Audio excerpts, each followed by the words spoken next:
Salut les players, on se retrouve pour une nouvelle vidéo. Ça y est, la saison 2024-2025 va commencer et le Real Madrid, encore une fois de plus, aura une armada incroyable, Anderson. Mais écoute, je suis heureux de parler du Real Madrid. Hein. Quand on parle de la Maison Blanche, j'ai le sourire aux lèvres, voilà. Et qu'est-ce que j'ai hâte de voir cette nouvelle saison parce que le joueur derrière moi, j'espère qu'il va flop. J'espère de tout mon cœur qu'il va flop. Allez, on en discute tout de suite, c'est parti, générique. Na na na na, every day's like my iPod stuck on replay. Allez, on commence tout de suite cette vidéo. D'ailleurs, vous n'hésitez pas à nous donner votre avis sur ce Real version 2024-2025 que va nous concocter Carlo Ancelotti, le Mister qui va avoir un matériel incroyable à disposition cette année, avec bien entendu le recrutement en tête de gondole de Monsieur Kylian Mbappé. Kylian Mbappé d'ailleurs qui a été présenté, ça y est, à son public du Santiago Bernabéu. Je te pose la question, Anderson, d'ailleurs je te l'ai même pas posée en haut, je vais te la poser maintenant. T'as pensé quoi de la présentation, de tout ce qu'on a vu, de tout ce que le Real a mis en place pour l'accueillir? Déjà, je veux pas te mentir. Moi, personnellement, je n'ai pas regardé cette présentation-là. Hein. Moi, je serai un hater jusqu'au bout. Et il casse mes questions, il casse mes Et je questions. continuerai à être un hater jusqu'au bout.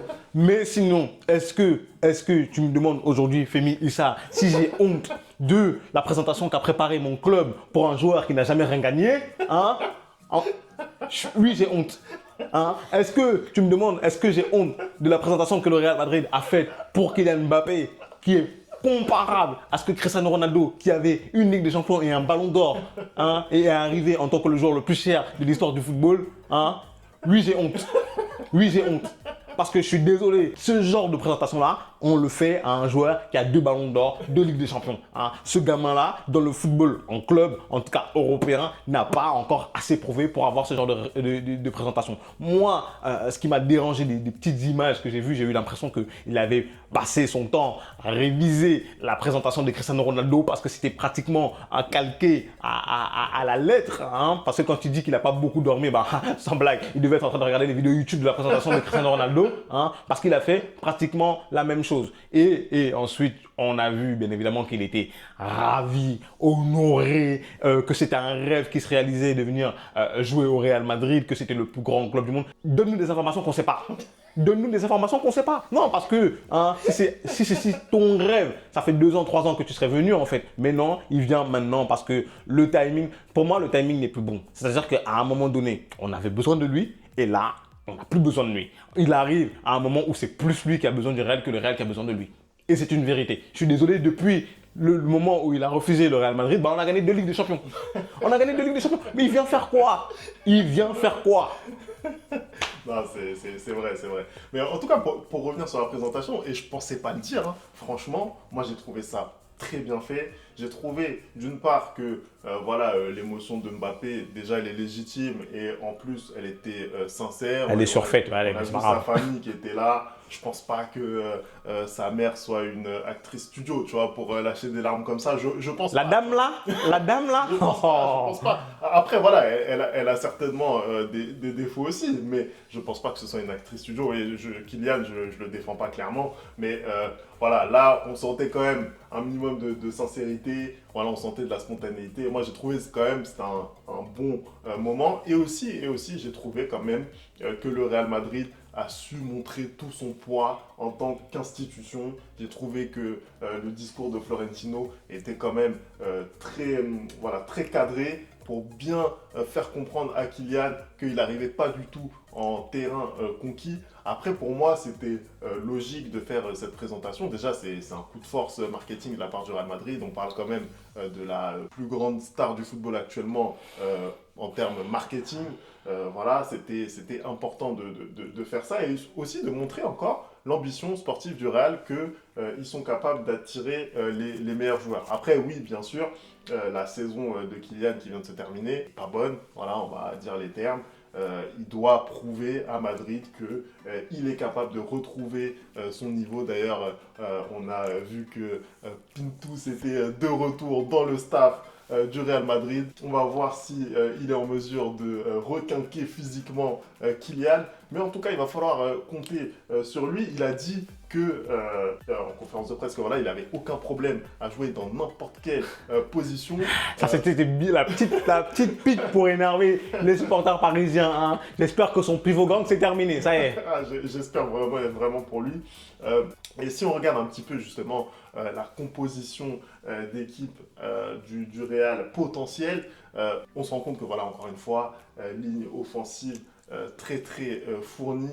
Comment tu vois les choses, toi, Anderson, par rapport à ce match? Là, on vous affiche une des versions probables de la composition l'année prochaine avec cette ligne d'attaque composée de Vinicius à gauche, de Kylian au centre et de Rodrigo à droite.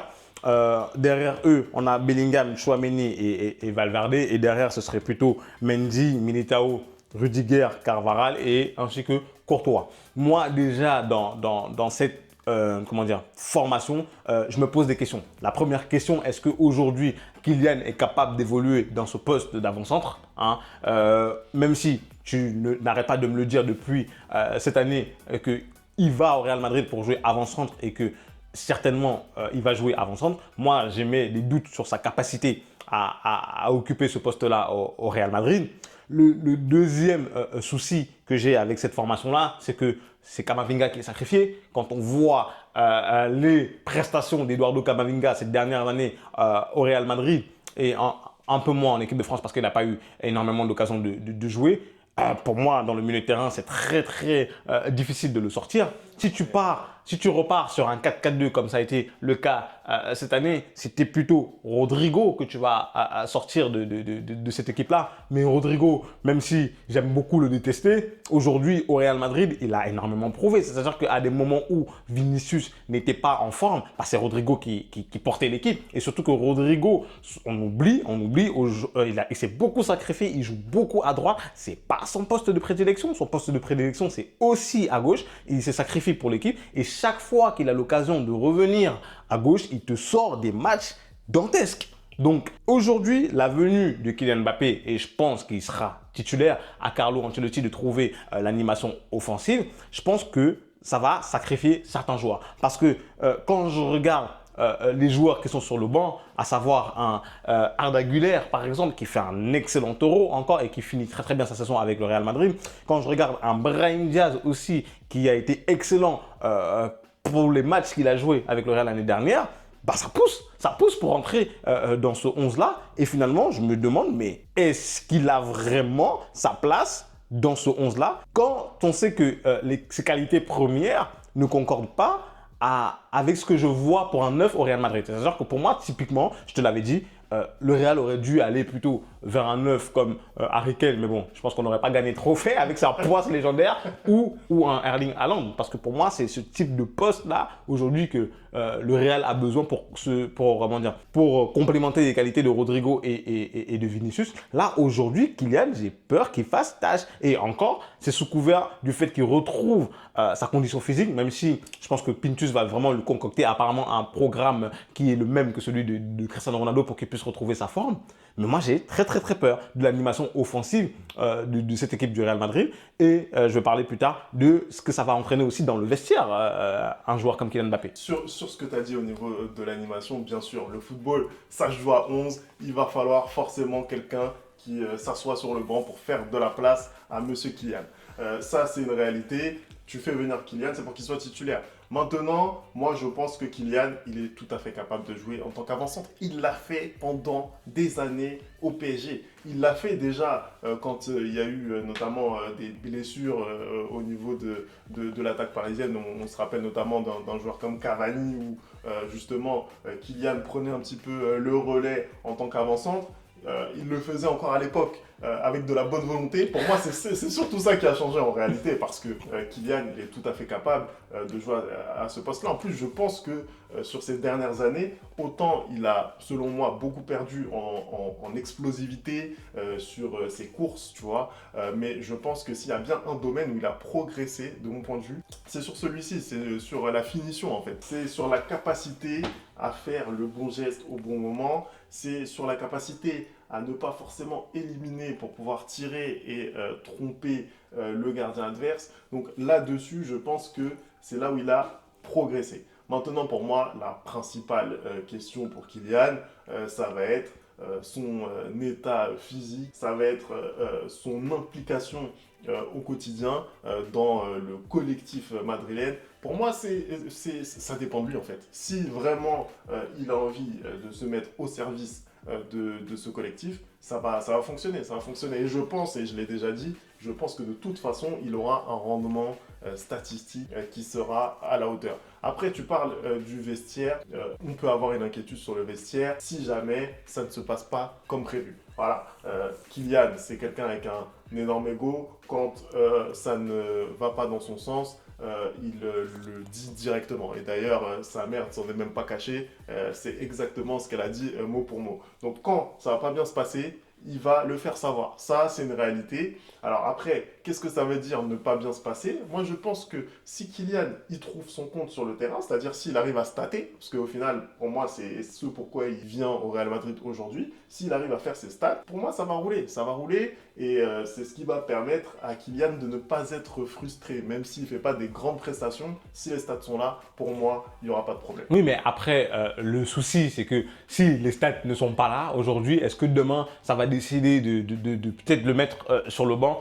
Je pense que ça va être assez compliqué. Et comme je t'ai dit, moi, sur le banc, il y a énormément de joueurs qui méritent leur place dans cet effectif-là. Parce que vraiment, la saison et la manière dont ont terminé Brahim Diaz et Arda Güler, et quand tu vois que finalement, ils ne vont pas partir et qu'ils veulent rester pour se battre pour une place, ça peut un peu les frustrer aussi. Et on a oublié de parler d'une autre recrue qui va aussi arriver en même temps que Kylian et qui va être candidat à ce poste de numéro 9, c'est Endrick. Hein. Si les prestations qu'il a au Brésil, qui sont plutôt bonnes, sont, converties en Europe et qu'il arrive à faire aussi des très très bonnes prestations, est-ce que demain, lui qui est plutôt un pur numéro 9, n'aura pas plus sa place sur cet effectif-là que Kylian Mbappé? Après, je pense que Kylian Mbappé, c'est une énorme star, c'est une grosse star. Donc demain, ça va être très très compliqué de le mettre sur le banc. Mais moi, j'ai peur que ça venu déséquilibre totalement l'équipe.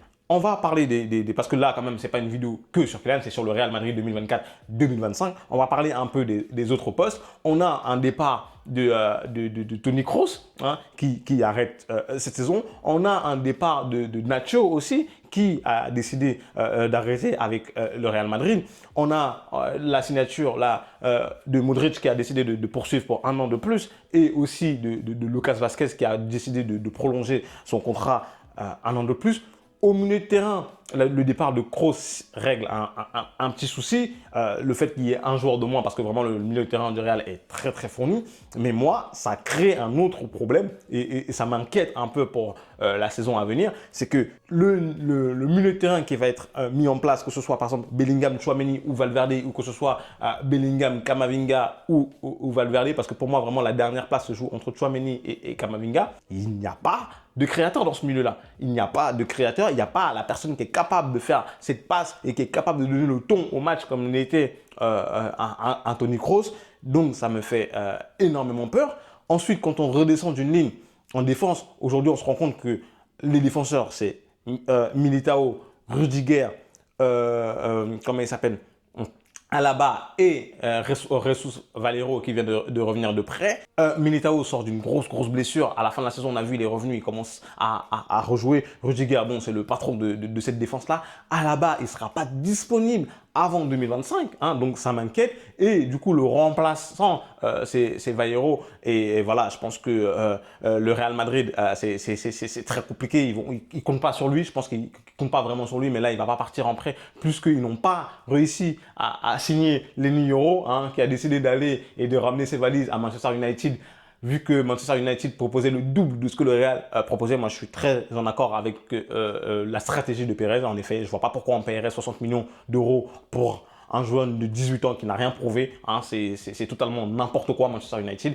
Et je pense que pour le coup là, le Paris Saint-Germain comme le Real Madrid ont très bien fait de ne pas surenchérir avec Manchester United. Apparemment, il a essayé de revenir au Paris Saint-Germain quand il a vu que à Manchester United, que le Real n'avait pas décidé de surenchérir. Et le PSG a dit non, ils ont très bien fait. Aujourd'hui, j'ai une inquiétude quant à la défense. C'est-à-dire qu'on a sur les 4 défenseurs uniquement un seul qui est prêt physiquement et apte.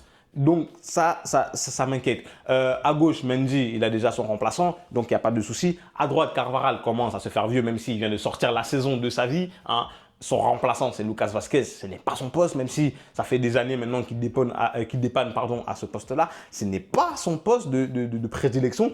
Et pour le gardien, on a aussi un gros souci parce que Courtois est le gardien titulaire, mais Lunin a fait une excellente saison et au final, au moment de jouer la finale de la Ligue des Champions, ça a été décidé que ce soit Courtois, même si tout le match prouve que voilà, Ancelotti a eu raison. Mais Lunin va être frustré et Lunin est peut-être en train de partir du Real Madrid. Et dans ce cas-là, qui pour être le suppléant, on parle de garder Kepa. Apparemment, que si Lunin s'en va, Kepa resterait au Real Madrid.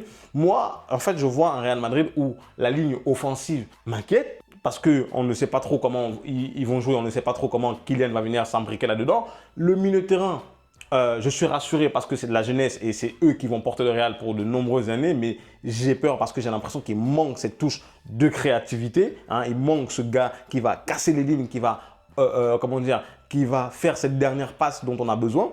Et la défense ne me rassure pas du tout, même si paradoxalement cette année le Real a été très bon en défense. Mais là j'estime que les titulaires et les remplaçants, si j'enlève Rudiger, sont très friables. Voilà. Écoute, de toute façon, moi je ne suis pas inquiet pour le Real Madrid. On sait très bien qu'il y a un niveau plancher toujours avec cette équipe. On sait que feront ce qu'il faut pour aller chercher les matchs, pour aller chercher la victoire. Aujourd'hui, je ne vois même pas comment le FC Barcelone, qui aussi change de coach avec Hansi Flick pour mener ce nouveau projet, je ne vois pas comment le FC Barcelone aujourd'hui sera en mesure de rivaliser avec cette équipe.